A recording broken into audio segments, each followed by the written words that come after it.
अहम खबर है, एक हफ्ते में आटे का 20 किलो का थैला 200 रुपये तक महंगा हो गया। कराची के शहरी मुल्क में सबसे ज़्यादा महंगा आटा खरीदने पर मजबूर हैं। इदारे शुमारियात के मुताबिक कराची में 20 किलो आटे के थैले की कीमत 2500 रुपये पर पहुँच गई है। इस हवाले से मज़ीद जानेंगे टॉन न्यूज़ के नुमाइंदे ताहिर शिरानी से। ताहिर, आगाह कीजिएगा, क्या वजह बन रही है कीमतों में इजाफे की?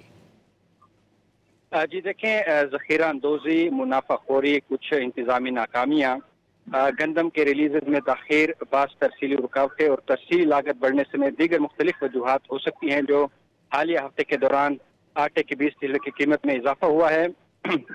इदारे शुमारियात की दस्तावेज़ात के मुताबिक एक हफ्ते में आटे का 20 किलो का थैला 200 रुपये तक महंगा हुआ और कराची के शहरी मुल्क में सबसे ज़्यादा महंगा आटे खरीदने पर मजबूर हैं, जहाँ आटे का 20 किलो का थैला 2500 रुपये तक पहुंच चुका है।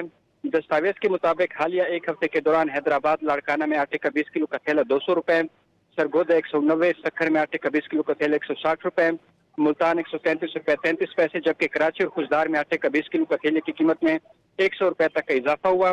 इसी तरह क्वेटा 90 रुपये, इस्लामाबाद 67, गुजरावाला 66 और रावलपिंडी में आटे की 20 किलो थैले की कीमत 40 रुपये तक बढ़ गई है।